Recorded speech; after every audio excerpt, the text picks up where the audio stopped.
Okay guys, welcome back to the channel. In this episode, I'm basically going to go over how I'm going to cut the body out to kind of match the contour of the frame in the back here. So we'll jump into that and we'll explain how we're going to do that. All right, so hopefully y'all can see what's happening here. We're in the rear fender well, obviously, and the front of the truck is this direction. Rear of the truck is that direction.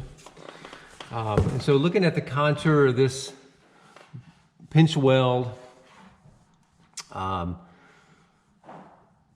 we noticed that it's almost exactly the opposite of the way it needs to be. So it's steeper in the front here on the TJ frame, and it tapers out at a more gentle slope in the back.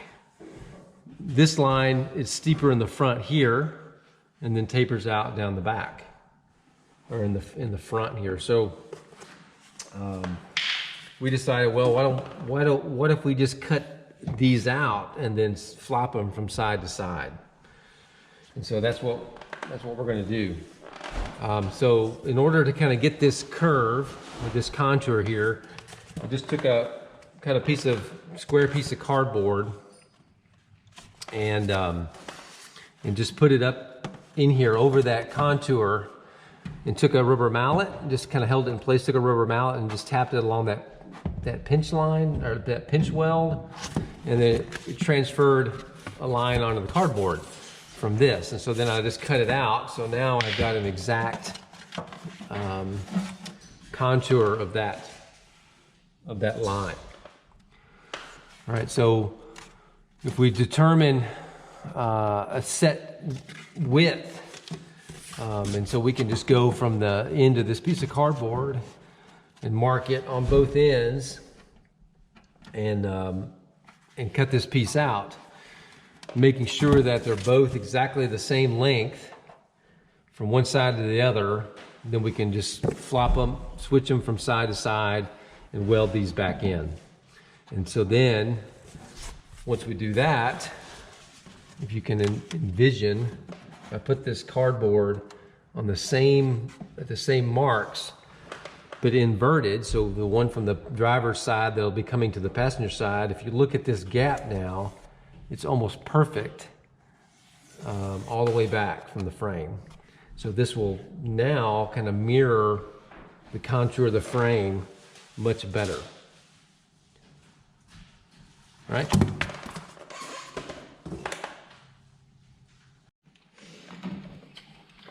All right, so I've got my marks here.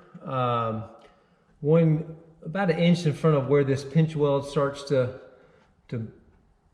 bend up, and then another one back here about an inch where it flattens out again. So it's both kind of in the flat area, because that's going to help once I get on the inside of the floor to be able to just, cut that flat and square.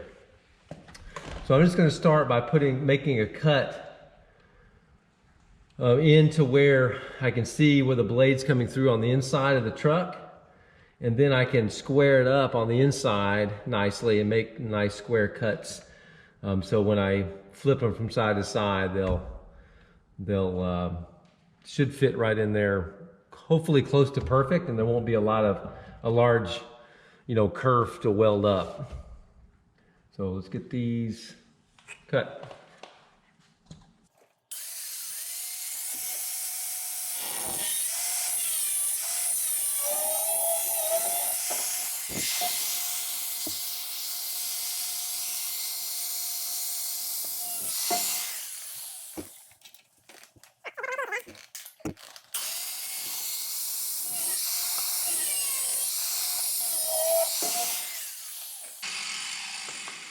So it's important that these are nice and square to this pinch weld. So when it goes in, it'll still be 19 inches apart on the inside. So again, it's nice and square all the way. And then I'll bring these cuts up and then probably come about an inch right above this pinch weld where it's flat, and come down and just square it off like that. All right.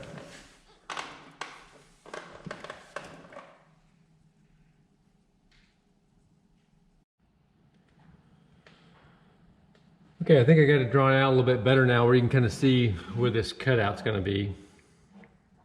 I came up 3.5 inches from this pinch weld, which is, clears this enough over the crest of this curve. And then it's 19 inches long, both down on the pinch weld as well as up here at the top. So I know that's perfectly square. All right, probably got a pretty good echo in here, but what we've done is laid a nice square tape line right down the center of this rib. I'm going to cut off this edge of the tape line so it'll be nice and square. So this where this section comes out, and then because I know I got to put a piece in here to move this inwards. So that's why I'm splitting this here, and then we'll bring this cut on in. So when I put that strip in here, this piece will ultimately be a little farther in. Hopefully that makes sense. So that piece will be, this vertical part will be in here, so that'll give clearance for the axle bend in the frame.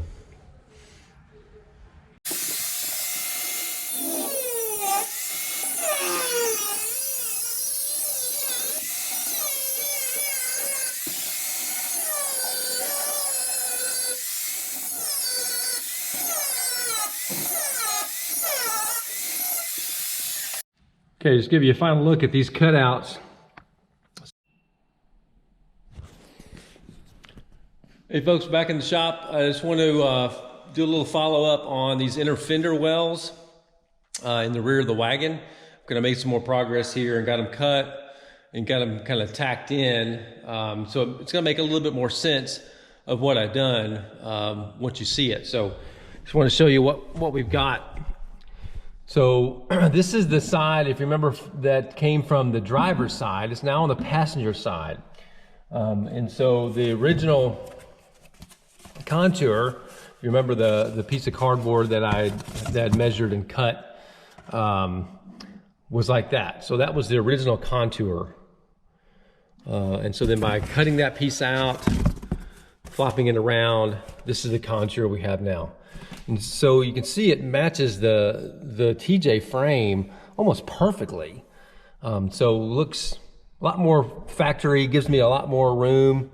I'm going to clearance it a little bit more. It's sitting down, pretty much actually sitting on the frame. I haven't got any of my body mount brackets or anything welded on the frame. That's kind of next to come. I just wanted to get this put in here. I've just got it tacked in. And if you're wondering why I've got this little square cut here, I have to be honest with you, I screwed up and cut it out wrong when I originally had measured it. And so what I had done was, for some reason, decided to cut it right at this mark right here on the cardboard. And when I should have originally cut it the full length of this, so that when I flip it around, it actually moves it back a good bit as well. So no harm, no foul, just cut that out or tacked it back in, welded it back in, so now it's a solid piece. Just got it tacked in. I'll show you kind of what it looks like on the inside of the truck. So one thing I wanted to clarify was how long this is the way I measured it here. I started in the front. Well, this was the original front. If you remember, it has more of a gradual slope in the front, and then it's steeper in the back. I started right at the pinch weld where it starts to come up right here. So in here, that would be right there is where I started the measurement. And then it's 22.5 inches back, and where I ended back here, it's fairly flat, but the fender weld starts to curve in up here a fair amount, which is not a big deal. You can just kind of modify this a little bit. But with that measurement, with that length, you could probably do 23 inches, I guess. I don't think it would really matter that much. It kind of centers the peak of this bend right over the frame, the way I've set it up here. And I've got my axle, pretty much centered, I think, where it needs to be. There's maybe a little bit of wiggle room as far as kind of how the chassis is or the body is sitting on the chassis. But I just wanted to point that out, you know, the measurement that this original thing was. I did screw up and cut it shorter. I wouldn't recommend that you do that because it's kind of a pain. You can see where I had to weld that section back in. I don't know what happened. I had a momentary lapse of reason that day when I did that. But anyway, so that's what it should look like. Okay, we're on the inside of the truck here. Passenger side, you can kind of see the piece that's welded back in here. And then there's a strip missing. And so then this is the inner part of this original piece. There's a smaller little wheel well, if you will. So I had to move that in to clear the frame, which you're looking at right there. So there's enough clearance on the inside here. And so I just moved this over, tacked it in here, and actually cut a strip out. Actually, that's the strip. So that's how much it was moved in. So hopefully that makes a little bit more sense. But I think it's a lot of work in putting all this back in here, but it's gonna look almost factory once I get it all kind of back in, welded in and finished off. It'll look a whole lot better in here, I think. So that's that. Hopefully that might be a good solution for you if you're doing one of these builds, like I mentioned. So we'll get that kind of finished off. I'll show you down the road in another episode how that turns out, how that looks once it's all done. Kind of next step for the truck is to get the thing really squared up nicely on the body, on the chassis, the body on the chassis. And so we can start getting our body mounts kind of fabbed up. I've got to do some work on the rear here as far as making the frame kind of come down. I'm not sure if you can see that or not, but bring this frame a little farther up closer to the body and then extend this on back so I can get my bumper and everything welded. Probably what I'm going to do is I'm going to cut a section out of the frame right here. You know, maybe about a 10-inch section or 8-inch section or so. Bring this curve up here so that it runs, flattens out, and then just extend it. But I'll cover that again once we kind of get to that point.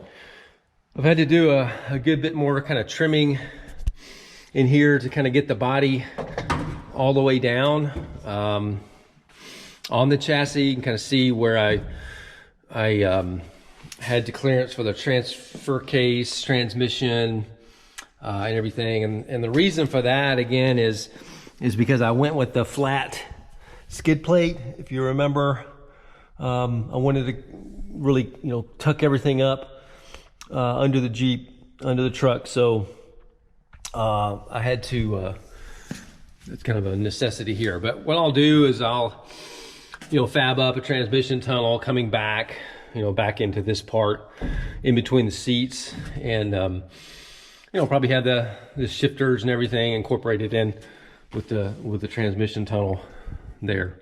So we'll get to that. It's on down the road. But this is pretty much final ride height for the truck. I trimmed out kind of inner fender wells here in the front. I'll clean those up a good bit as well. Splash pan fits nicely here. You can kind of see it's coming all the way down to the frame rails where the fender is here, and then where this body mount is right in the center, it's pretty much just centered right in that hole. So I'll pick up that body mount for the front. So yeah, pretty happy with how it's sitting right now. It's come down a good bit. It may not look like it, but it has. But yeah, it's looks nice on both sides. I'm really happy with how these inner fender wells have turned out. Again, it's going to be a lot of tedious welding, but we'll get it done. All right. Well, hope that works for y'all. If y'all are thinking about doing the same thing, if you got any questions or anything, leave it down in the comments. I'll try to respond to those whenever I can. Thanks for watching, and we'll see you on the next episode.